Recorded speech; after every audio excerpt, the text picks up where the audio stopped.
Primeiramente, eu tenho formação em fotografia.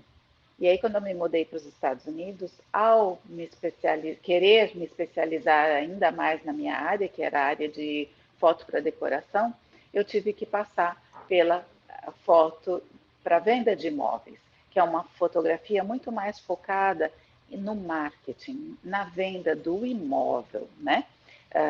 Então, tem esse olhar mais de marketing e não tanto da estética quanto na foto para decoração. E aí, trabalhando com essa foto voltada para o mercado imobiliário, eu descobri o homestaging, que lá nos Estados Unidos, se há 5 anos atrás já era uma prática, hoje então é absolutamente indispensável. E muitas vezes eu tinha que, mesmo tendo todos os elementos ali, eu tinha que fazer ainda uma certa composição, porque uma coisa é quando você olha, você entra no ambiente e olha, outra coisa é quando você fotografa. E isso foi apurando o meu olhar, tanto para fazer o homestaging hoje, quanto ao fotografar, né? Então, e aí me especializei e fiz uma formação, sou membro da RESA, né, lá nos Estados Unidos, que é Real Estate Staging Association, uma associação que é conectada com a Associação dos Corretores Americanos, porque eles entendem que são duas profissões que trabalham juntos, né? Então, nos serviços que eu ofereço hoje, eu ofereço tanto o serviço de homestaging quanto a fotografia. Eu acho que é bem complementar, porque quando eu estou preparando o projeto, eu tenho um pouco uma visão cenográfica dos ambientes. E isso eu já sei o que colocar, o que elemento, as cores, porque no final a gente quer uma imagem que encante, porque é a imagem que vai trazer o cliente até a porta do imóvel, né? Ele tem muitas opções, mas ele vai visitar aquela que realmente o encantou. Uma foto bonita só, sem ter a parte de trás, que é a ambientação do imóvel, também não funcionaria. Então, tem que ser feito o homestaging e tem que ter uma boa foto. Porém, antes de ser feito o homestaging, tem que ser feita a manutenção desse imóvel. Porque também a gente não pode, isso eu também deixo muito claro para os meus clientes, o meu serviço não vai ter impacto, por mais que tenha todos os elementos, os móveis, os acessórios, etc., não vai ter um impacto se tiver uma rachadura na parede, se precisar pintar do lado de dentro, do lado de fora, o piso tiver muito gasto. Então, tudo isso a gente tem que levar em consideração. Então, é um conjunto de atividades, né? Olha, Chay, a primeira pergunta, eu já estou indo para o meu 7º ano trabalhando nessa área. Porém, eu não estou contando o tempo de formação, de fotografia, a experiência em fotografia para decoração, etc., que também colabora para o olhar que eu tenho hoje, né? Então, é um conjunto. E a segunda pergunta que você fez, que foi, desculpa. Sobre a questão de montar só para fotografia, o que você Isso. percebe do lado lá de fora também, porque você está sempre presente. Esse ano você esteve no congresso anual dos stagers. E é uma pergunta muito recorrente aqui no Brasil que a gente tem. Ah, não dá para fazer só para as fotos? Isso. Então,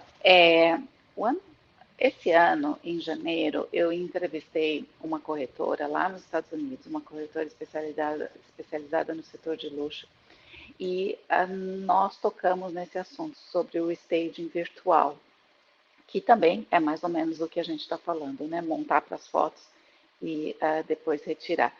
Ela disse que hoje eles tentaram fazer essa prática lá. No começo pareceu ter bons resultados, porém, com a experiência, eles perceberam que não funciona.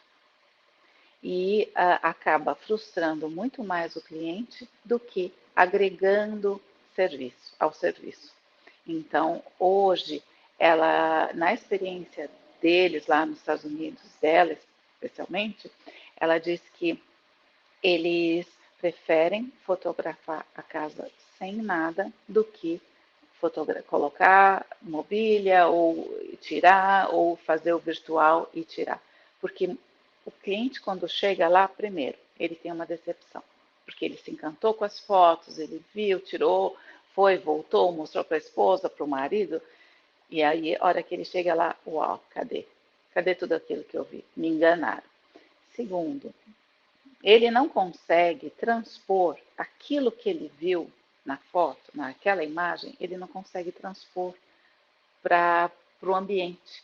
Então, chega lá, ele não lembra onde que estava aquele sofá direito, com aquela mesa, com aquele quadro para, né, para dar E até a própria aquela intenção. circulação mesmo, né? Será que, o sofá, mas será que vai ter espaço para, né, para passar? Será que vai ficar É, agradável? Você não tem essa noção só vendo a foto, você precisa experimentar, vivenciar. E para mim, quando a gente fala de homestaging, é experiência sensorial. Não é apenas experiência visual, é todo um conjunto de informações desde o olhar, o tato, a própria temperatura do ambiente agradável, o olfato, o aroma que está ali, uma música que vai estar ao fundo. Então é realmente como se fosse uma orquestra. E só fotografia ou só o projeto 3D não traz essa complexidade de sentimentos que a gente consegue alcançar com o homestaging.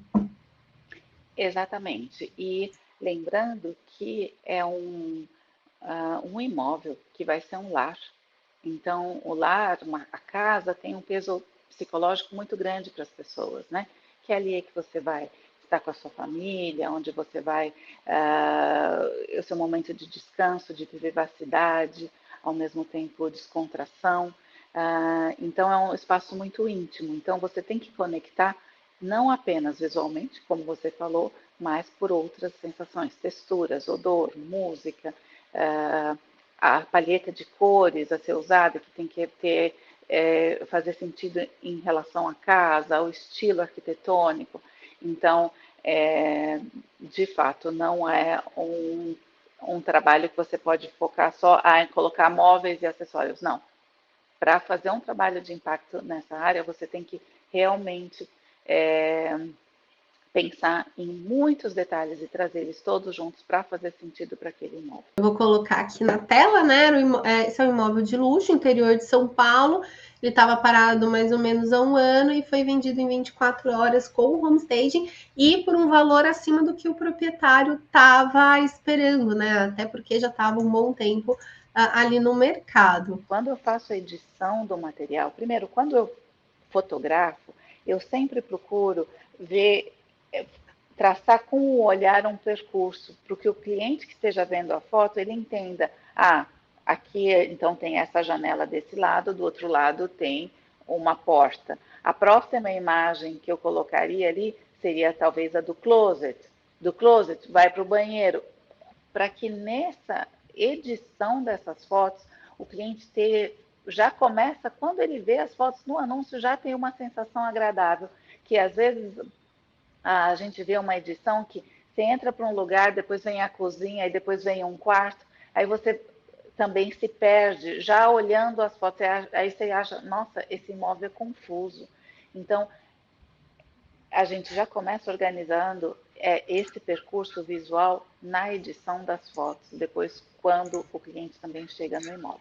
Agora, voltando para a tua questão do open house, essa foi uma estratégia muito interessante do corretor, porque é um corretor que tem uma experiência, não uma experiência internacional, ela trabalha no interior do estado, mas ela tem uma cabeça muito aberta, já esteve fora, tem contato com corretores lá fora, e ela quis incorporar essa prática para os imóveis dela.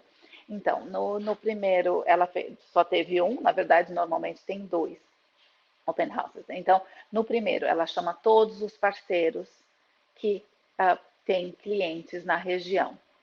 E aí, se existe um segundo, que nesse caso não existiu, porque já levaram um cliente, esse corretor que foi no Open House já levou o cliente no dia seguinte, e aí já foi feito, já foi mostrado interesse, colocado uma proposta.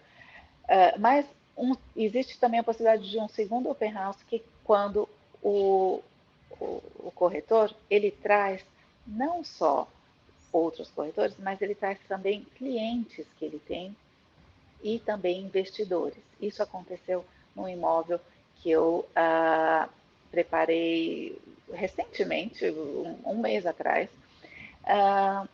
Ao visitar a corretora, trouxe um cliente, e esse cliente é um cliente investidor.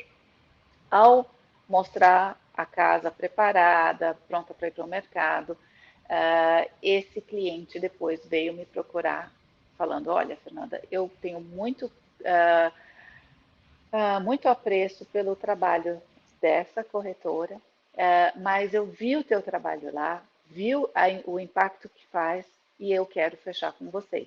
Então, o corretor, quando ele faz um open house, ele mostra possibilidades para outros clientes e ele mostra o trabalho que ele faz, as parcerias que ele tem. Ele mostra que ele é um profissional, ele se destaca como profissional, porque ele mostra a forma diferenciada que ele trabalha e os parceiros que ele está trazendo também para a venda desse imóvel, como por exemplo no caso do Stager, eu que estava lá, né, apresentando o imóvel para esses clientes.